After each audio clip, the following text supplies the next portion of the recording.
Welcome back to the Friday and Saturday edition of a Sports Beat, ladies and gentlemen, right here on Service Electric Cable TV's Channel 10. Or maybe you're watching the show on mugsmedia.com. Coming to you from the Field House in Sparta.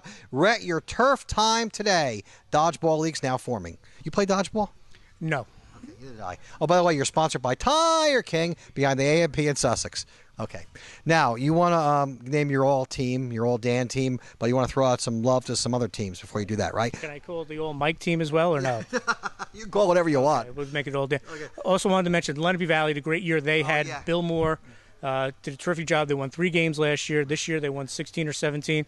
Won a state tournament game. One of the most exciting games I've seen all year. They were down 4-0 in the 7th inning and came back and beat Glen Rock 5-4. Deanna Ionez with a big hit. And they got a great future at Lenape Valley. He's got 4 freshmen: Ionez, Deanna Utter, who's one of the best catchers around, Jenna Tabasco, and a pitcher, Caitlin Zaleski. So they're loaded for bear for the next few years. So great season by then. Also want to mention Blair Academy. We didn't get to see them this year, but Carolyn Conforti-Browse is one of the most classy coaches and people you ever want to meet up at Blair. It was always a pleasure working with her when I was at the local paper. They won the Prep A title. They beat Hunt 4-1.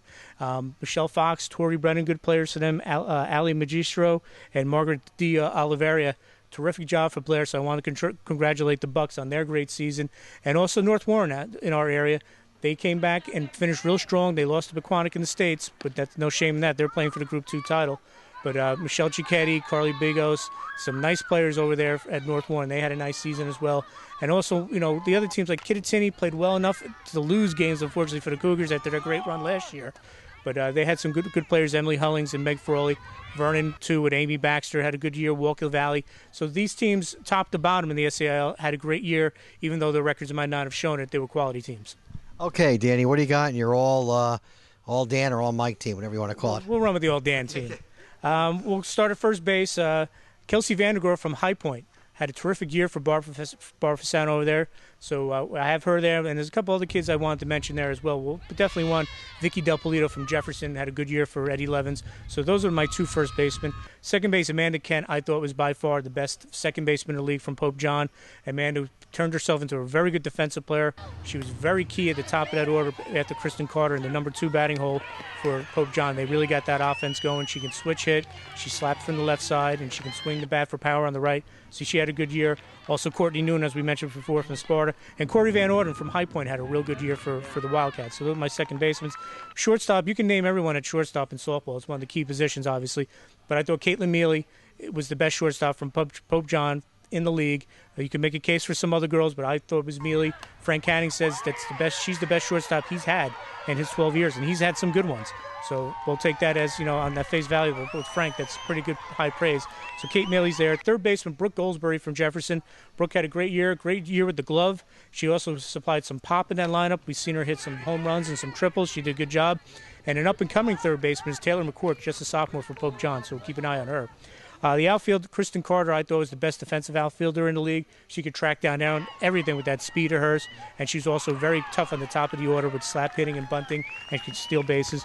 Casey Kresball from Sparta, I thought, was another very good outfielder. She's a lefty. She can spray the ball all over the field, plus she's a terrific athlete, can cover a lot of ground in the outfield, so I like her out there.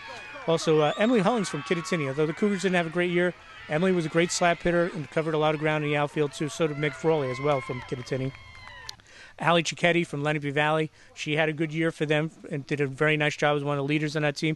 And Crystal Mazza from Hopakon had a real good season for the Chiefs. The Chiefs, another team capable of beating everyone, but they were right in the middle of the pack. So those were my outfielders. Catcher, Sam Griner. I know she pitched a lot, but when she wasn't pitching, she was the best catcher. I was joking with Rick Poots. She could have done the old Bugs Bunny cartoon where she could pitch to herself because she's one of the best pitchers and the best catchers around. But by far, best catcher. But if you want to throw in a couple other catchers, which was very deep in the league this year, Aileen Burgos from Pope John, Deanna Utter from Lenape, just a freshman, Jolynn Ferrari from Newton, and Nicole Armstrong from High Point, terrific catchers. So those are my catchers. Then when it comes to pitching, my opinion, the best pitcher was Griner. Sam Griner, so she's going to be our best catcher and pitcher. Sarah Fletcher, the lefty from Sparta, she had a great year, won some big games for the Spartans. And then you also have to throw in Caitlin Whalen. She had a great run, helped win the league for Pope John. She's back next year as well. Then you got Chelsea Homa from Newton. Chelsea, so we saw what you saw her against Jefferson. Terrific pitcher, Chelsea, just a junior. She had a couple of state tournament wins. And someone that might get lost in the mix is Jess Fedor. Jess at High Point Didn't get the run support some of the other teams did, but just as good as anyone in the league. Was a terrific pitcher and is worthy of getting first-team mention.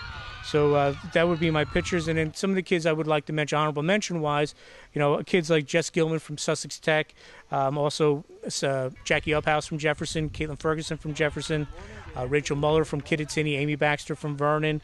Some of the other kids, Maria Lantanzio from Wallkill Valley. All these kids all had good years and deserve to be mentioned. But top to bottom, the SCIL this year was amazing, talent-wise. It's a shame that the league's breaking up.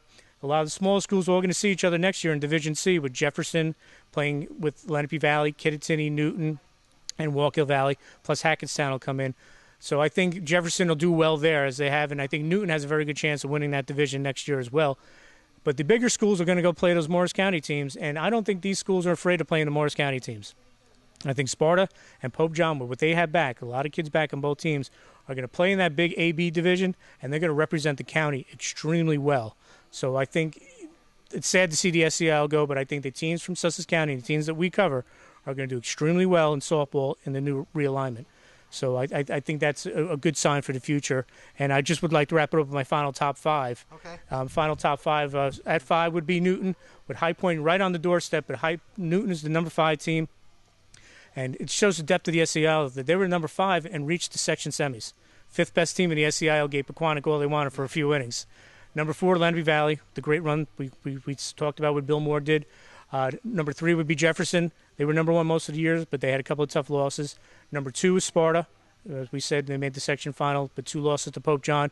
And Pope John, our number 1 team for the final SCIL season. So a nice capper on a great year for SCIL softball. And by the way, you're my number 1 softball analyst, so.